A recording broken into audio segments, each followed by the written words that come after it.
As the conflict in Iran continues, some very frightening things are starting to happen on the streets of New York. Identified as Amir Balat, an 18-year-old man, lit and threw an ignited device toward the protest area, landing in the crosswalk of East 87th Street and East End Avenue. Thank God they caught these guys. Witnesses reported seeing flames and smoke as it traveled through the air before it struck a barrier and extinguished itself a few feet from police officers.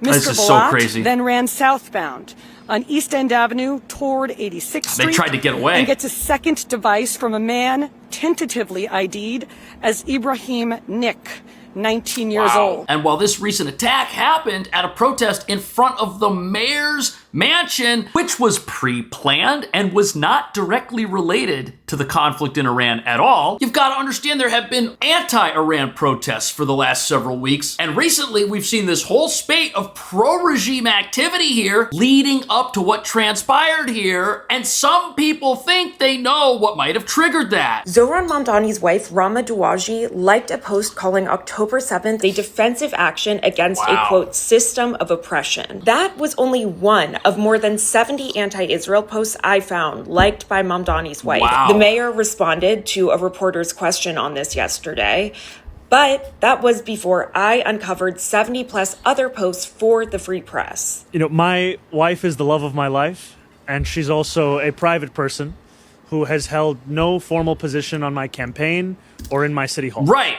Everybody knows that. But if you're married to someone and this person lives with you and they're the love of your life and they're liking these posts which are less than peaceful inside your house, don't you think that's a problem? And some people think this has a tie-in with a lot of the pro-regime propaganda now hitting New York streets all of a sudden, alleging that these hostile viewpoints are protected in New York City now to a greater degree than ever before. You've got people who are dressed and have signs to support the Ayatollah however they possibly can. I mean, and this is New York? It's crazy. Look, here they are attacking a U-Haul van. Just people are trying to move. Things are really descending into madness here. And although you have various protests taking place, you don't have varying beliefs among these left-wing mobs. They all hate the United States. And here's what we know about the people who attacked this both demonstration. men that were arrested following these protests in relation to those two explosive devices admitted to having been inspired by ISIS. Now, I also want to add that last night when the police commissioner briefed the media on this incident, she did say that the investigation was still underway, and she emphasized that so far there appear to be no nexus to the situation unfolding in Iran. So I just want to mention those two things right off the bat, because we are learning that while these two men said that they were inspired by... So we're supposed to think that this is all unrelated, that demonstrations in support of the regime on the streets of New York, the regime being on its last legs in Iran, and now this event right here are all completely unrelated, that nobody was inspired by anything else, that people who have self-radicalized and are watching what's going on the internet didn't think anything about the conflict in Iran before showing up to this event and doing what they did. Here you see the gentlemen that were involved in this crazy attack. There's the first guy, and here's the second guy. Look, he's gesturing. Why'd you throw the bomb? Now, why did he throw it? Is he gonna answer? Look at him. He's smirking at the cameras. They're in federal custody now, by the way, so a New York City jury or judge isn't gonna be able to release them, which happens all the time when people do terrible things in New York. Speaking of which, some people say this radical behavior that we're seeing was encouraged by the mayor's lack of a response the last time police were attacked just a couple weeks ago. You're looking at what's happening in Mamdani's New York. You remember recently, they were throwing snowballs at the NYPD. And nothing happened. Mamdani did nothing. Now, they're literally throwing nail bombs at the NYPD in broad daylight. And innocent people. Okay. This is just... what, 2 months since Mayor Zohran Mamdani, Qatari's favorite lapdog, got elected into office? Now, I'm not saying he threw the bombs. No, he didn't. But what I'm saying is something actually far more dangerous. When a politician like Zohran or Ilhan Omar flirt with this extremist rhetoric, okay, when they normalize October 7th, like when his wife literally celebrated and liked, people are looking and getting a message. Right. They feel emboldened. Right. And that's the thing. People say that radical elements of society, whether they're self-radicalizing, whether they're directly connected to some regime someplace, are getting the message that it's okay to be hostile. When the police get attacked and nothing happens, when the criminals who attack the police get immediately released, charges dropped, that sends a message to people that says, hey, if that's okay, what about the next level to that? And people don't think that anything's going to happen to them, and they think that right now is the time to do something and get their message out, whatever that message is. And you can't even blame the New York mayor for any of this. He was elected by people who already support what you see happening on the streets. These mobs that attack that U-Haul van, that are out there going crazy, that are holding up signs of the Ayatollah, they were already here. Wait till you hear what the protesters are saying when they arrest the second guy. This was the guy that ended up hurling the device. This is him getting arrested, taken into custody. Thank God that they caught these folks. Thank God nobody was seriously hurt. You're not a protester when you bring some sort of device to a protest, even if you disagree with that protest, even if you find it distasteful. But look, here they are arresting his accomplice. Now listen. They're saying it's not him, it's not him. He assaulted a police officer. There's people screaming for him to be let go.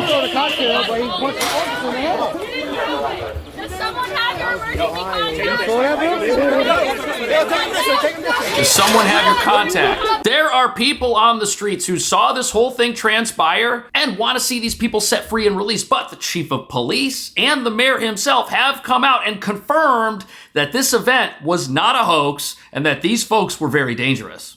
I've spent a lot of time walking the streets of New York City, showing apartments, talking about crime, and letting people know what life is really like on the ground here right now. And one thing has become impossible to ignore. Everything is more expensive, everything feels more fragile, and the people in the middle are getting squeezed from every direction. Rents are up, utilities are up, groceries are up, and the same institutions that created this mess are out there buying homes and telling regular people just to adjust. Living in a city like New York teaches you pretty quickly that systems don't always work the way they're supposed to. And that's why I believe in owning something real, like physical gold and silver from American Hartford Gold. Not because it's flashy, but because it's tangible. Gold isn't tied to a landlord, a bank's balance sheet, or the next policy experiment. American Hartford Gold has an A+ rating with the Better Business Bureau and thousands of 5-star reviews. You can have gold or silver shipped straight to your door or stored securely in a tax-advantaged gold IRA if you're thinking long-term. On top of that, right now, if you call and mention my name, you could get $20,000 in free silver with your first purchase. Call 866-679-4550 or text cash to 65532. That's 866-679-4550 or text cash to 65532. Or you can just click the link in the description of this video. When you live in the real world instead of a spreadsheet,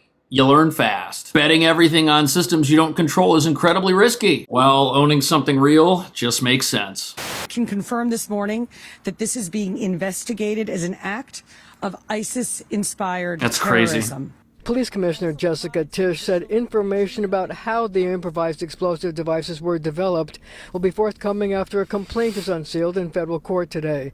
And two defendants, Amir Balat, 18, and Ibrahim Qayyumi, 19, both from Pennsylvania, are arraigned in the case. The commissioner said the devices containing potentially lethal chemicals were thrown during a counter-protest to a demonstration led by Jake Lang, a pardoned U.S. Capitol insurrectionist and far-right influencer. A third device, which did not include explosive chemicals, was later found in a car near Wow, in a car. Preliminary test results determined that these were not hoax devices nor smoke bombs. They were improvised explosive devices that could have caused serious injury or death. One of the devices deployed by the subjects contained the substance known as TATP.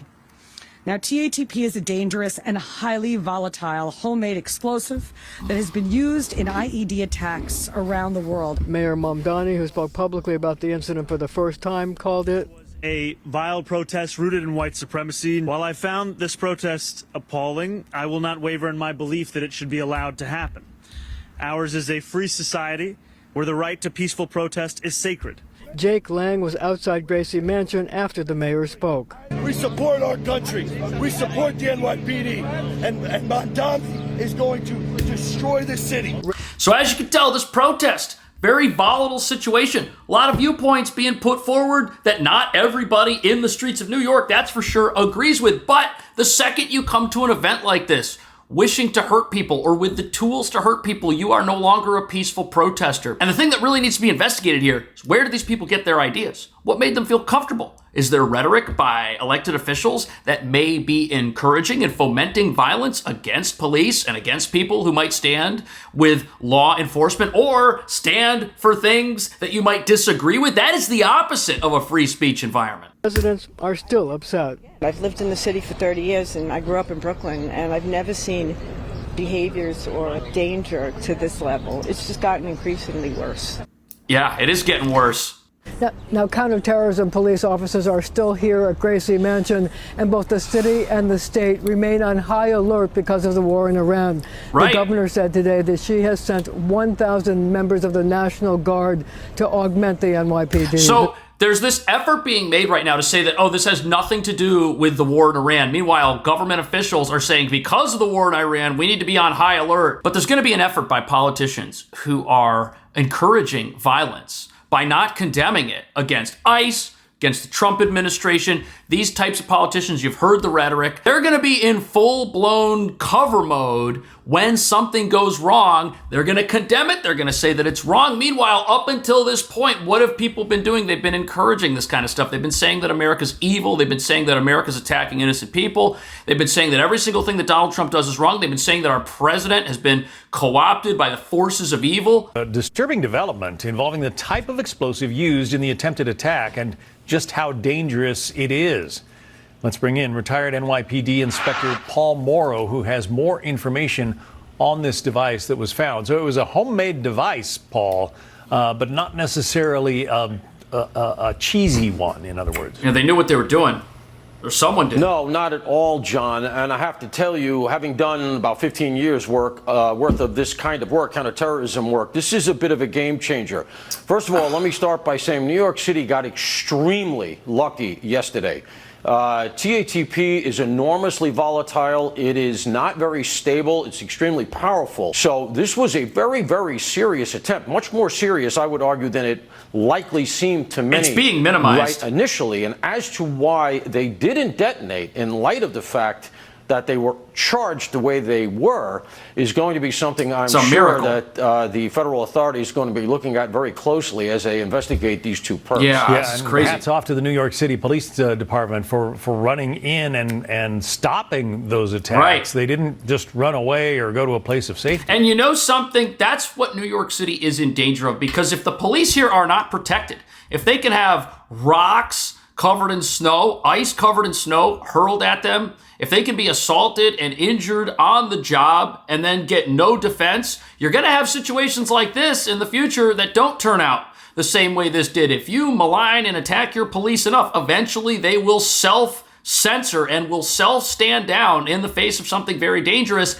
and that's frightening to think about. Absolutely. I mean, when you look at, they didn't know what they were into. Oh, thank God they ran towards danger, man. Something that was smoking for all they know. This thing is extremely powerful, but they ran towards it. Look, that's what your instincts are as a police officer. That's what you're supposed to do. But that doesn't mean it is any less heroic. So hats off to those guys, and thank God the devices didn't detonate.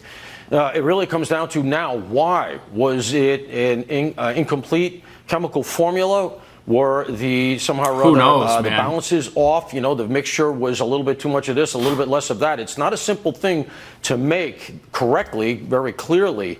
and it's also extremely dangerous to handle. But look at this scene right here. You've got officers trying to keep people away from the situation because they know that these mobs are agitated. People are going to try and descend upon this. Leading up until this happened, there were people who were starting fights on the street. The footage of this whole thing is very frightening. None of it's peaceful. But that's how these events always happen. It's never peaceful. There are always people who come out and they say they're in support of something and that they're just there trying to make their voice heard. But literally, the people in the photographs they're holding up are the opposite of peace. Hundreds of people gathered for a rally in Manhattan today. They are voicing their support for the military This operation, is a peaceful the U.S. protest. military operation in Iran. Many demonstrators say they believe that the war could open the door for change and freedom in the Middle East. Here's News Force Charles. And that's what's sad is people are standing against this. The rally here today taking on a very different tone. Where's than the we've seen chaos? at other demonstrations recently. Right. Demonstrators here today showing their support for the action And they're calm. America and Israel are taking in Iran, and many offering their thanks. President Trump and his administration getting high praise from hundreds of Where's Iranians. the chaos? I don't see chaos. I don't see people who are afraid to show their faces and are masked up. You can see the faces of these people. They're not hiding. And you see Iranian flags,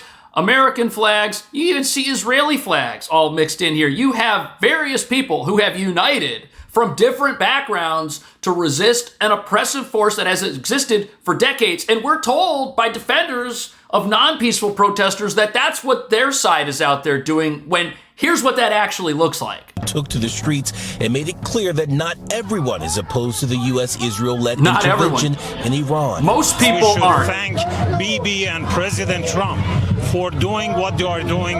The crowds at both Madison Square Park and Washington Square Park full of signs and flags showing their support for not only the Iranian people, but the U.S. and Israel too. Many applauding the demise of Ayatollah Ali Khamenei and what they describe as a decades-long reign of terror. I mean, we know that it's a decades-long reign of terror. It doesn't have to be described by that from somebody that holds some extreme viewpoint. Everyone agrees that this regime over there has not been peaceful at all towards its own people, which is why in that country people are taking to the streets, which is why in that country people want to see change. It's awful. They brought this war upon themselves. Wow. As each side continues to exchange deadly missiles, it is outraged pro-Iran supporters who accuse the U.S. and Israel here are the regime of starting supporters. an illegal, Look at these deadly, and folks. costly conflict with no end They've in all got sight. the pre-printed But protesters signs. like Al Fadvi, who is from Tehran, says what's going on is the best case scenario for Iranians, who he says would be getting slaughtered by their own government otherwise. Right. Many of the people we spoke to today say they believe this is Iran's best shot at freedom. When's the freedom gonna happen if it doesn't happen now? That's the question a lot of people want to know. If some deal is worked out with the regime remnants who have proven themselves bad faith actors, when do the people of Iran get to pursue peace and prosperity as they define it? When is that gonna happen? What do you think about what's going on here? Thank you so much for watching. I'll see you in the next video.